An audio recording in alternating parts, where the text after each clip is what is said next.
வாழ்க கமல், வளர்க மக்கள் நீதி மய்யம் கட்சியின் தொண்டர்களின் சேவை. இன்று கமல்ஹாசன் அவர்களுக்கு பிறந்த நாள் விழா. 7/11/2025 இன்று மக்கள் நீதி மய்யம் கட்சியின் தலைவரும் இந்திய தமிழக கலையுலகின் நடிப்பு அரசனும் அகில உலக நாயகன் பத்மஸ்ரீ, பத்மபூஷன், சிவாலியர் 18 முறை பிலிம்பேர் அவார்டு பெற்ற பாரத ரத்னா நம்மவர் பாராளுமன்ற உறுப்பினர் டாக்டர் திரு கமல்ஹாசன் அவர்களின் 71வது பிறந்த நாள் விழா.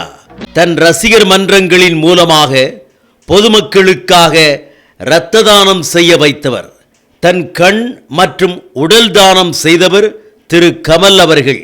இன்று பிறந்த நாள் விழா காணும் பத்மஸ்ரீ கமல்ஹாசன் அவர்கள் வாழ்க பல்லாண்டு என வாழ்த்தும் மக்கள் நீதி மய்யம் கட்சியின் தொண்டர்கள் மற்றும் ரசிக பெருமக்கள்.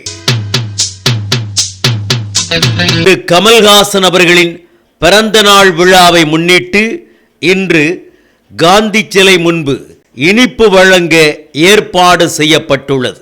அனைவரும் வருக. இந்நிகழ்ச்சிக்கு தலைமை தாங்கி இனிப்புகளை வழங்குபவர்கள் மக்கள் நீதி மய்யம் தூத்துக்குடி மாவட்ட செயலாளர் திரு ஆர் ஜபகர் அவர்கள், மக்கள் நீதி மய்யம் மத்திய மாவட்ட துணை செயலாளர் திரு ஏ அக்பர் அவர்கள், நெல்லை மண்டல தொழிலாளர் அணி தலைவர் திரு எம் ராஜன் அவர்கள், தொழிலாளர் அணி திரு மாணிக்கராஜ் அவர்கள், மக்கள் நீதி மய்யம் மாவட்ட பொருளாளர் திரு பாலா அவர்கள், மக்கள் நீதி மய்யம் வழக்கறிஞர் அணி செயலாளர் திரு ரமேஷ் அவர்கள். இந்த விழா ஏற்பாடு மக்கள் நீதி மய்யம் கட்சி 27வது வார்டு வட்ட செயலாளர் திரு எஸ் ஜோதிக்குமார் அவர்கள், பகுதி செயலாளர் திரு ஏ மணிகண்டன் அவர்கள்.